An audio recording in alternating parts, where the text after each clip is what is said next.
সাংবাদিক বন্ধুরা, আমার সঙ্গে উপস্থিত মিডিয়া কোঅর্ডিনেটর, সরকার রাজ্য সম্পাদক, রাজ্যের সাধারণ সম্পাদক বিপিন দেববর্মা এবং আমাদের যুব মোর্চার মাননীয় সভাপতি সুশান্ত দেব। আমরা গত বেশ কিছুদিন ধরেই লক্ষ্য করছি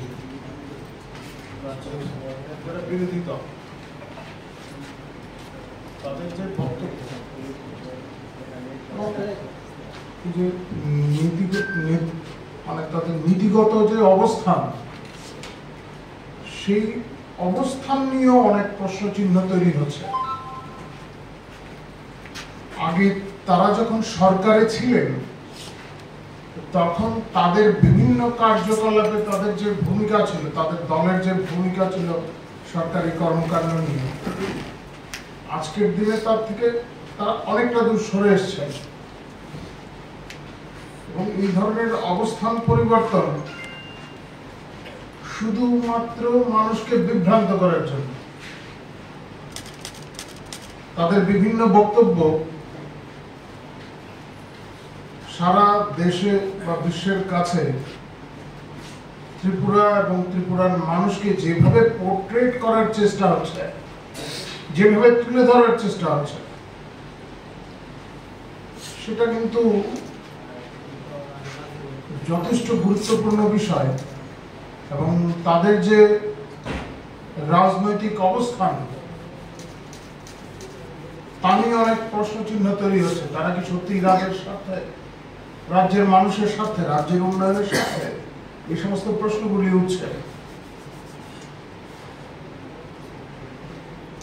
তাদের বক্তব্যগুলি যথেষ্ট স্পর্শকাতর এবং এই রাজ্যে তারা একটা অস্থিরতার বাতাবরণ তৈরি করতে চায়, জল ঘোলা করতে চাইছে,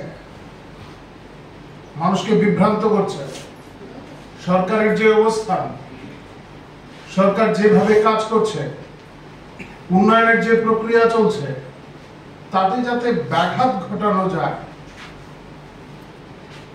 তার চেষ্টাটা কিন্তু তারা করছে। তারা জনস্বার্থে অন্তত রাজনীতিটা করছেন না। তারা বুঝতে পারছেন, জনগণ তাদের থেকে সরে গেছে, জনগণ তাদের সঙ্গে নেই। গণতান্ত্রিক প্রক্রিয়ায় তারা অনেকটা পিছিয়ে গেছে। কোনোভাবেই তারা নিয়ন্ত্রণ কায়েম করতে পারছেন না। অতীতে যেভাবে জনগণের উপর নিয়ন্ত্রণ কায়েম করে রাখতেন, তারা বুঝতে পারছেন সেই নিয়ন্ত্রণ কায়েমের চেষ্টা আজকের দিনে আর সফল হবে না। মানুষ প্রকৃত অর্থেই গণতন্ত্রের স্বাদ পেয়েছে, ফলে যে কোনো বিষয়ে তারা মুখ খুলতে পারছে, যেটা বাম জামানায় হতো না। বিভিন্ন বিষয়ে তারা তুলছে।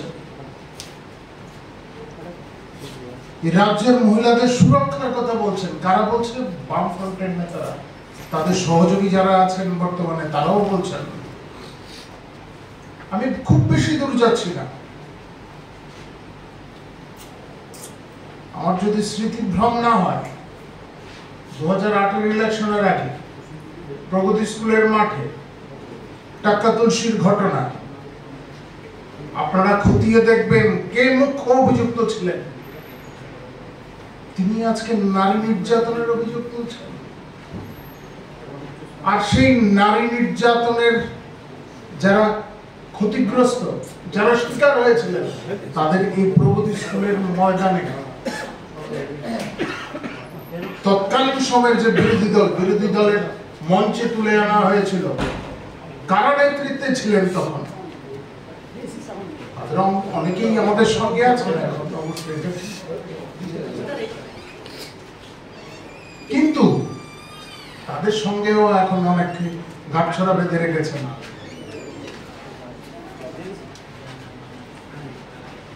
আমি তাদের প্রশ্ন করতে চাই, সেই টাক্কা তুলসীর ঘটনায় যে মুখ্য অভিযুক্ত, যাদের কথা আপনারা বলেছিলেন সেদিন, আজকে তাদের সঙ্গে বসে কথা বলছেন, রাজ্যের স্বার্থে তারা কথা বলছেন, নারী নির্যাতনের কথা তারা বলছেন। এ রাজ্যের মানুষ ভুলে যায়নি, সাংবাদিকরা ভুলে যাননি। ডাক্কা তুলসীর ঘটনায় কে প্রধান অভিযুক্ত ছিলেন, কার বিরুদ্ধে আঙুল উঠেছিল?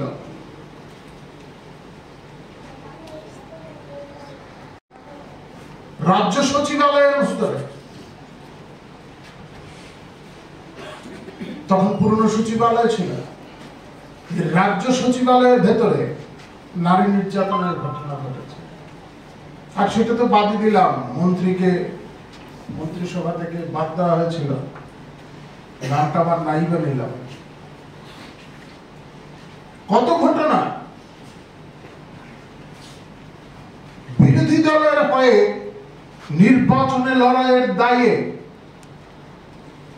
গণধর্ষণ পরে হত্যা।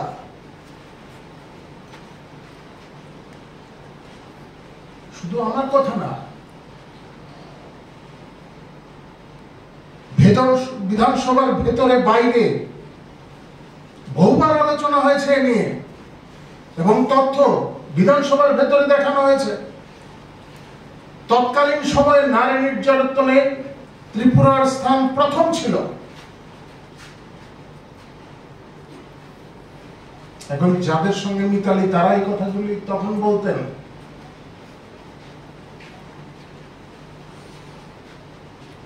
হ্যাঁ, তখন সিপিআইএম এর নেতারা বলতেন এটি সামাজিক অপরাধ, পার্টি বা সরকারের কিছু করার নেই, এই অপরাধের বিরুদ্ধে সবাইকে জাগ্রত হতে হবে। হ্যাঁ, আমরাও মনে করি সামাজিক অপরাধ, কিন্তু এই অপরাধে যারা অভিযুক্ত তাদের বিরুদ্ধে কি ব্যবস্থা নেওয়া আছে? তৎকালীন সময়ে ব্যবস্থা নেওয়া হতো না, কারণ দেখা যেত যারা অভিযুক্ত ছিল তাদের সিংহভাগই হতেন সিপিআইএম এর লোকজন, সিপিআইএম এর নেতা বা নেতার পরিবারের লোকজন। আর পুলিশ নিয়ন্ত্রণে থাকতো শাসক দলের, পুলিশ সঠিকভাবে কাজ করতো না, অভিযুক্তদের ছেড়ে দিত। আজকের দিনে তা হয় না। এখন দেখার বিষয় হচ্ছে পুলিশ কিভাবে কাজ করছে। অপরাধ সংগঠিত হলে সেই ক্ষেত্রে অপরাধীদের বিরুদ্ধে পুলিশ কিভাবে ব্যবস্থা নেয়, কোনো ছাড় দিচ্ছে কিনা, সেই সমস্ত বিষয়গুলি দেখা। এটা নিয়ে বিচার বিশ্লেষণ করা প্রয়োজন। তৎকালীন সময়ের সঙ্গে এখনের ফারাক কি? এখন দ্রুত ব্যবস্থা নেওয়া হয়, কাউকে ছেড়ে দেওয়া হয় না। শুধু মহিলা সংক্রান্ত অপরাধ কেন, যে কোনো অপরাধের ক্ষেত্রে আপনারা দেখে থাকবেন। ভারতীয় জনতা পার্টির কার্যকর্তা অভিযোগ উঠেছে, পুলিশ জিজ্ঞাসাবাদ করছে, প্রয়োজনে গ্রেপ্তারও করছে। হ্যাঁ, এটা ঠিক। পরে নির্দোষ প্রমাণিত হচ্ছেন, বেরিয়ে আসছেন, অভিযোগ মুক্ত হচ্ছে। কিন্তু পুলিশ দ্রুততার সঙ্গে ব্যবস্থা নেয়, কারণ পুলিশ এখন স্বাধীনভাবে কাজ করতে পারে, যেটা ইতিপূর্বে হতো না।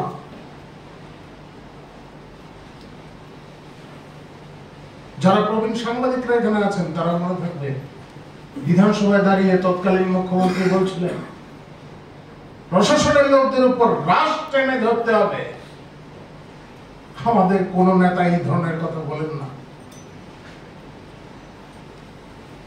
সেগুলি রেকর্ডে আছে।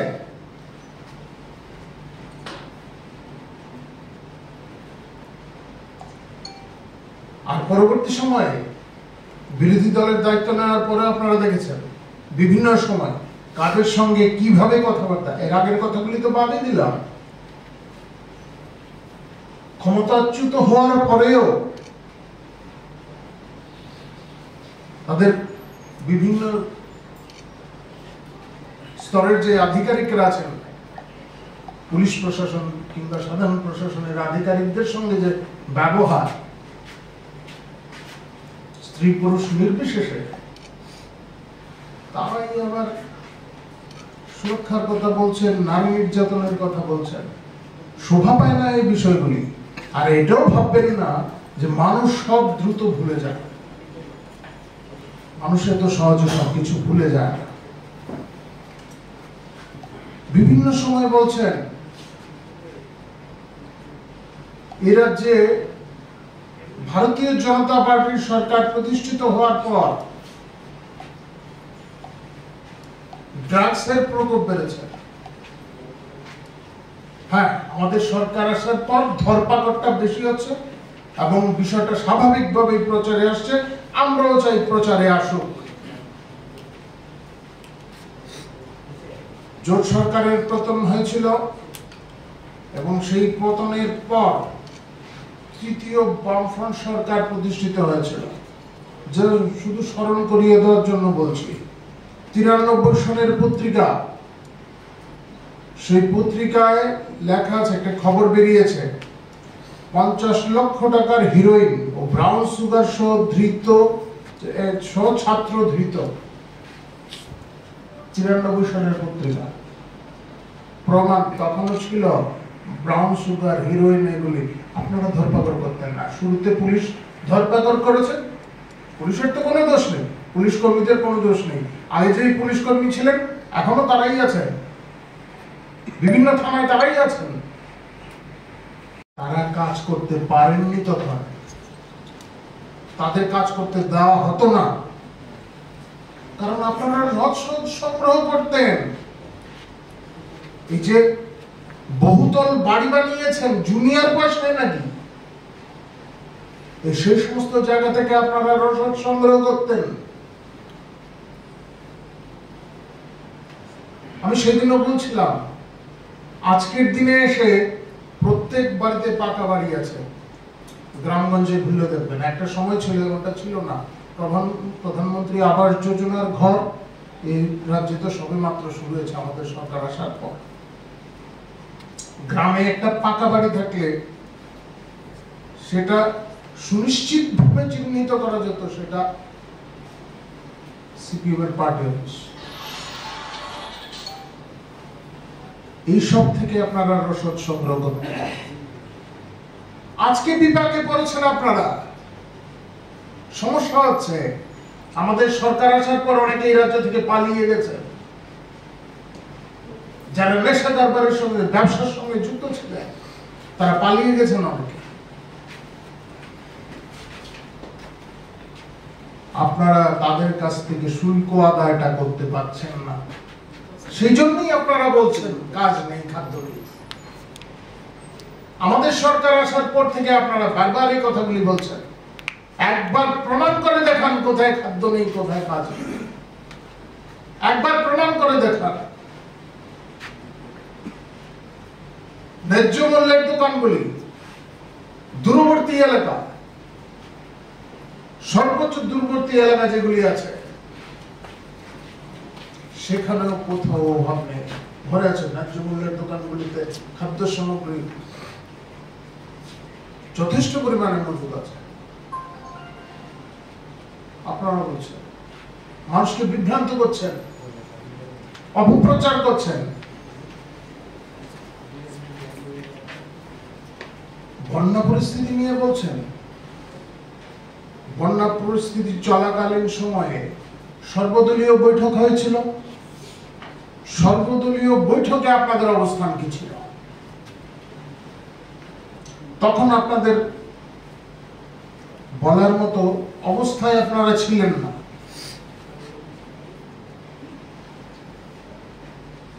কারণ আপনারা তো জানেনই সেখানে ক্ষতিগ্রস্ত এলাকাগুলিতে যাওয়ার আপনারা ইচ্ছা শক্তিটাও আপনাদের ছিল না মানুষের সঙ্গে গিয়ে দাঁড়ানো।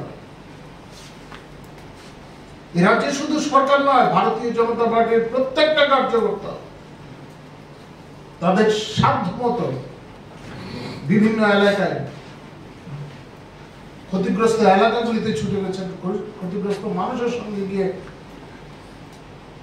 বিভিন্নভাবে তাদের সহায়তা করার চেষ্টা করেছেন। এটা আমরা গর্ব করে বলি না, আমরা এটা বলছি, এটা আমাদের নৈতিক দায়িত্ব, এটা আমাদের গর্ব নয়, এটা আমাদের নৈতিক দায়িত্ব। মানুষের সঙ্গে থাকা সেটা আমাদের নৈতিক দায়িত্ব। সেক্ষেত্রে বিরোধী দলের ভূমিকা কি ছিল? এখন এসে আপনারা বলছেন বন্যা পরিস্থিতি, ক্ষতিগ্রস্ত মানুষকে, অভূতপূর্ব বন্যা পরিস্থিতি, এই পরিস্থিতিতে রাজ্য সরকার যেভাবে ব্যবস্থা নিয়েছে, কোথাও মানুষের কোনো অভিযোগ নেই। সাধারণ মানুষ যারা ক্ষতিগ্রস্ত হয়েছেন তাদের সরকারের বিরুদ্ধে কোনো বক্তব্য নেই। আপনারা সুশ্রী দেওয়ার চেষ্টা করছেন নানাভাবে, প্রত্যক্ষ এবং পরোক্ষভাবে আপনারা এই চেষ্টাগুলি করছেন। আপনারা জানেন মানুষ আপনাদের কাছ থেকে অনেকটা দূরে সরে গেছে, ফলে আপনারা এখন সেই ধরনের চক্রান্ত করছেন। আপনারা সেই চক্রান্ত করে লাভ হবে না।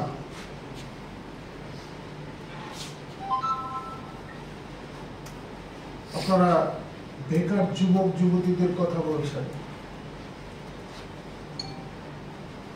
এখানে সাংবাদিকরা আছেন। 18 সরকার আসার আগে এই যে এমপ্লয়মেন্ট এক্সচেঞ্জ, এখানে দপ্তরটা আছে কাছাকাছি, সেখানে বেকার যুবকদের সংখ্যা ছিল। এখন সংখ্যা কত আছে একবার গিয়ে খুঁটিয়ে দেখবেন। সরকারি চাকরি দেওয়ার প্রক্রিয়া বন্ধ হয়নি, নিরন্তর প্রক্রিয়া সেটা চলছে। যখন যেখানে শূন্যপদ তৈরি হচ্ছে সেখানে নিয়োগ করা হচ্ছে, প্রয়োজনের খাতিরে জনস্বার্থে নতুন করে পদ সৃষ্টি করা হচ্ছে, নিয়ম অনুযায়ী নিয়োগ হবে। আগে শুধু শাসক দলের লোকেরা নিযুক্তি পেত, এবার তা হয় না। আমি সেদিনও বলেছি বামফ্রন্টের বিধায়ক চাকরি পেয়ে গেছেন, আর কি প্রমাণ থাকতে পারে?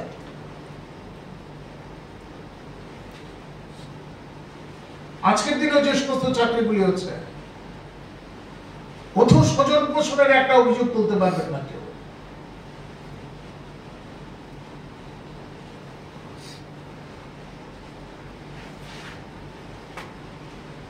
কিন্তু আমরা এও মনে করি শুধুমাত্র সরকারি চাকরি দিয়ে সমস্যার সমাধান করা যায় না,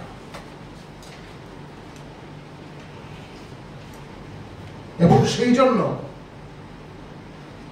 আমাদের যুব মোর্চার যারা কার্যকর্তারা আছেন তারা বিভিন্ন এলাকায় ঘুরে মানসিকতার পরিবর্তন ঘটান, উদ্যোগী হবার প্রেরণা যোগান যুবক যুবতীদের মধ্যে।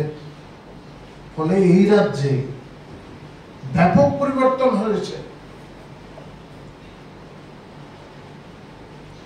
মহিলা মোর্চার মাধ্যমে আইন শৃঙ্খলার কথা আমি আগেই বলেছি। এই রাজ্যের আইন শৃঙ্খলা সম্পর্কে আর কত বলি।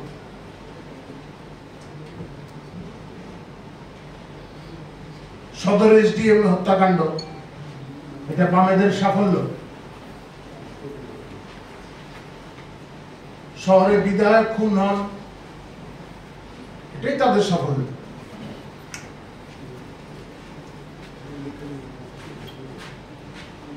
আরো আগে যাই, 98 সনে আদালত চত্বরে নজিরবিহীন ঘটনা, নিজ কক্ষে জেলা জজ নিগৃহীত, 12 নেতা জেল হাজতে।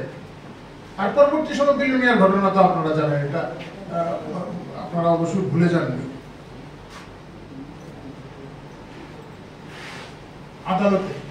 আদালতের ঘটনা,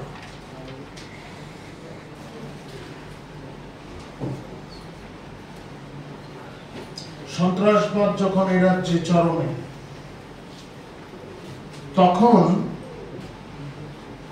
তৎকালীন সময়ের মুখ্যমন্ত্রী বলছেন সন্ত্রাসবাদ দমনে রাজ্যের দায়িত্ব কার্যত অস্বীকার করলেন মুখ্যমন্ত্রী। পত্রিকায় ফলাও করে প্রকাশিত, মুখ্যমন্ত্রী বলছেন সন্ত্রাসবাদ দমনে রাজ্যের কোনো ভূমিকা নেই, কেন্দ্রীয় সরকারের দায়িত্ব। ঠিক আছে, কেন্দ্রীয় সরকার দায়িত্ব নিয়েছে, সন্ত্রাসবাদ যাতে আর এখানে মাথা চারা দিয়ে না উঠতে পারে তার জন্য ব্যবস্থা নিচ্ছে কেন্দ্রীয় সরকার। এখন আপনাদের সমস্যা কোথায়? আপনারা নতুন করে সৃষ্টি করতে পারছেন না, সেখানেই আপনাদের সমস্যা। এটাও 98 সালের ঘটনা। তৎকালীন মুখ্যমন্ত্রী এই কথা বলেছেন। রাজ্যসভায় চর্চা হয়েছিল আমাদের এই রাজ্যের তৎকালীন স্বাস্থ্যমন্ত্রী বিমল সিনহা হত্যাকাণ্ডের পর রাজ্যসভায় মুখ্যমন্ত্রী এই আলোচনার পর মুখ্যমন্ত্রীকে তলব করা হয়েছিল। খবরের কাগজটা খুলে দেখে নেবেন আপনারা, আছে। তখনকার মুখ্যমন্ত্রীর অবস্থানটা কি ছিল? যাই হোক, আমরা দায় এড়াই না। আইন শৃঙ্খলা পরিস্থিতি তো এখন অনেক আধুনিক ব্যবস্থা দিয়ে এসছে, যাতে কোথাও কোনো ঘটনা ঘটলে দ্রুত ব্যবস্থা দিয়ে নেওয়া যায়। যারা অপরাধ সংগঠিত করছে তাদের বিরুদ্ধে ব্যবস্থা নেওয়ার জন্য আধুনিক অনেক ব্যবস্থা দিয়ে এসছে। আমাদের সদিচ্ছাও আছে এবং তার ফলও আপনারা দেখতে পাচ্ছেন। ছাড় পাওয়ার কোনো সুযোগ নেই, সে যেই হোক না কেন।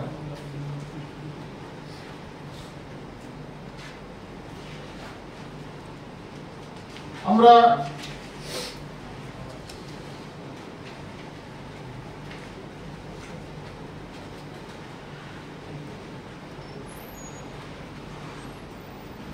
এই রাজ্যের আরেকটা বিষয় আমরা দেখছি, বিভিন্ন ভাবে বলার চেষ্টা করা হচ্ছে সাম্প্রদায়িক সম্প্রীতি নষ্ট করে।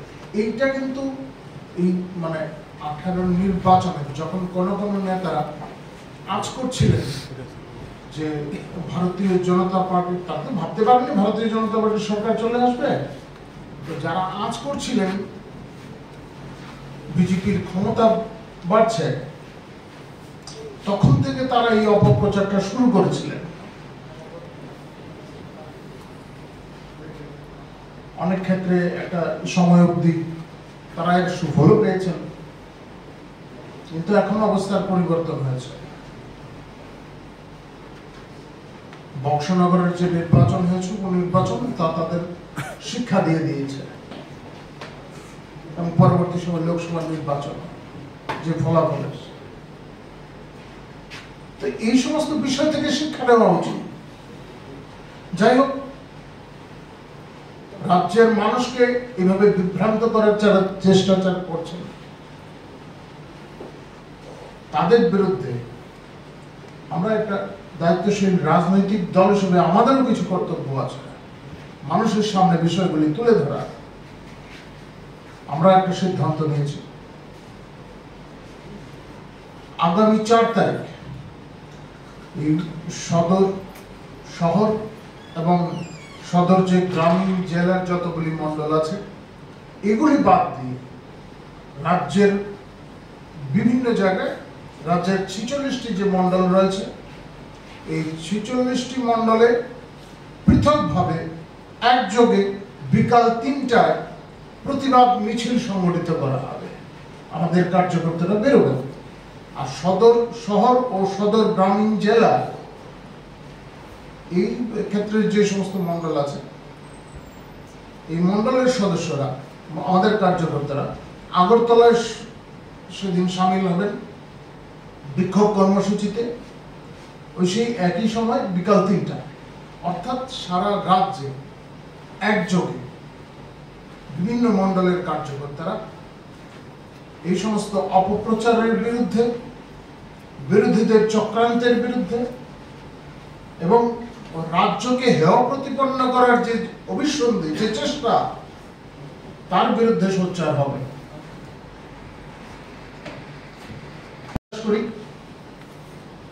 রাজ্যের মানুষ, রাজ্যের শুভবুদ্ধি সম্পন্ন মানুষ, তারাও আমাদের তরফ থেকে যে এই উদ্যোগে তারাও সামিল হবে।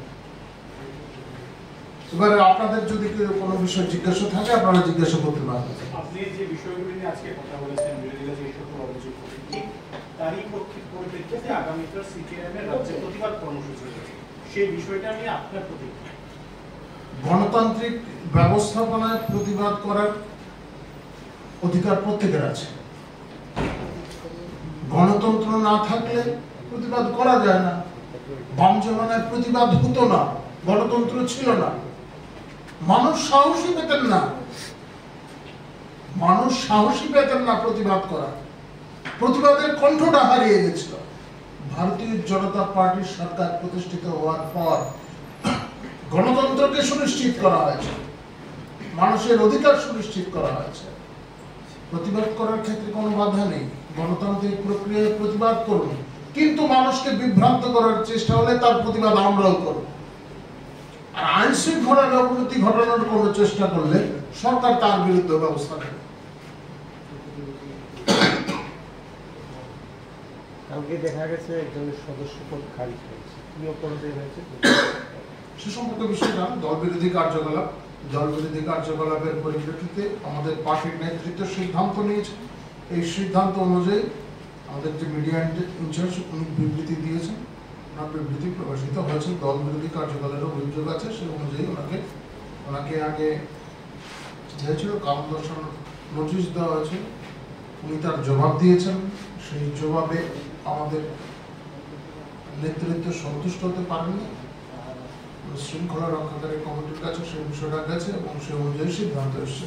যেহেতু আপনি আইনের কথা বলছেন, আইনের শাসন কথা বলছেন, বিরোধীদের একটা অভিযোগ যে নির্বাচন হওয়ার পরে একটা সন্ত্রাসের সৃষ্টি হবে। পঞ্চায়েতে যে নির্বাচন গেছে তারপরেও দেখা যাচ্ছে অনেক জায়গাতে বাড়ি ঘর হয়েছে, মানুষ এখনো যেতে পারছে না এবং কারোর জীবন জীবিকার ক্ষেত্রে আটকানো হচ্ছে, যেমন পটু দেওয়া পাটমেরি দিকে দিতে দেওয়া হচ্ছে না, তারা বেরোতে পারছে না। সে বিষয়ে কি বলবেন? সেটাই তো বড় বিষয়। সন্ত্রাসীরা সন্ত্রাসের বিরুদ্ধে কথা বলছে। এই রাজ্যের যে সন্ত্রাসের ইতিহাস, সর্বশেষ তাদের পক্ষে যাওয়া সর্বশেষ বিধানসভা নির্বাচন হচ্ছে 2004। সেই 13 নির্বাচন যারা এখানে সাংবাদিকরা যারা কভার করেছে, এই আগরতলা শহরের আশপাশে যে সমস্ত বিধানসভা কেন্দ্রে বিরোধীরা জয়ী হতে পারেননি, তাদের কি অবস্থা হয়েছিল, বটজলায় কি হয়েছিল সেদিন 13 বিধানসভা নির্বাচনের ফলাফল যেদিন বেরিয়েছে। সন্ত্রাসী, তাদের মতাদর্শগত অবস্থান সন্ত্রাস। তারা বলছেন সন্ত্রাসের কথা। এমন কোন নির্বাচন বাদ যেত না যার পরে সন্ত্রাস হতো না। ভারতীয় জনতা পার্টির সরকার আসার পর এর মধ্যে পরিবর্তন এসছে। আমাদের প্রথম কোন বিধানসভা নির্বাচন যার নির্বাচনোত্তর কোন সন্ত্রাস হয়নি, সেটা 18-র পর। আর 23-এর নির্বাচন এমন একটা নির্বাচন যার আগে এবং পরে নির্বাচনী রাজনৈতিক সন্ত্রাসে কেউ বলি হননি। হ্যাঁ, এটা ঠিক যে অপসংস্কৃতি তারা তৈরি করেছেন, সন্ত্রাসের সংস্কৃতি, তা আমরা এখনো নির্মূল করতে পারিনি। সেটা একটা ভাইরাস, এই ভাইরাস কাজ করছে। এই সমাজ মুক্ত হতে পারেনি তার থেকে। আমরা সেই জন্য চেষ্টা করছি, নিরন্তর চেষ্টা আমাদের তরফ থেকে আছে। সেই সমাজ পরিবর্তনের কথা আমরা সেই জন্যই বলি। আমরা সফল হয়ে গেছি এই কথা আমরা বলি না, কিন্তু আমাদের চেষ্টা জারি আছে। গতকাল যে সহসা বিষয়কে বহিষ্কার করা হয়েছে সেই বিষয় নিয়ে আপনি আজকে সামাজিক মাধ্যমে লিখেছেন 1 নম্বর কথা। 2 নম্বর কথা উনি বলেছেন যে ওনাকে যে এক্সপেল করা হয়েছে সেই বিষয়ে রাজ্যের দেশের প্রধানমন্ত্রী এবং স্বরাষ্ট্রমন্ত্রীর সঙ্গে এই বিষয়ে কোনো অনুমতি নেওয়া হয়েছে কিনা, কারণ তাদের জন্য তিনি পার্টিতে জয়েন করেছিলেন। এই বিষয়টা নিয়ে আপনি প্রধানমন্ত্রী কি করেছেন সেটা আমাদের জানা নেই। তবে ভারতীয় জনতা পার্টি তার নিজস্ব সংবিধান আছে এবং পার্টির সংবিধান অনুযায়ী কাজ হয়। ভারতীয় জনতা পার্টির কোনো সদস্যকে, সাধারণ সদস্যকে যদি বহিষ্কার করতে হয়, পার্টি থেকে অব্যাহতি দিতে হয়, তাহলে ভারতীয় জনতা পার্টির প্রদেশ সভাপতি এই সিদ্ধান্ত গ্রহণ করেন এবং সেই অনুযায়ী পার্টির নেতৃত্বের এবং আমাদের যে অনুশাসন বিষয়গুলি যারা দেখেন, শৃঙ্খলা রক্ষাকারী কমিটি, তাদের পরামর্শ মতো আমাদের সভাপতির অনুমোদন ক্রমে সিদ্ধান্ত হয়েছে এবং সেই সিদ্ধান্ত সম্পর্কে যাদের যাদের অবগত করা তা করা হয়েছে। শুধু মানে সাংবাদিকদের অবগত করার দায়িত্ব ছিল বিবৃতি দিয়ে, সেটা আমাদের সুনীল সরকার করেছে। Thank you. নমস্কার।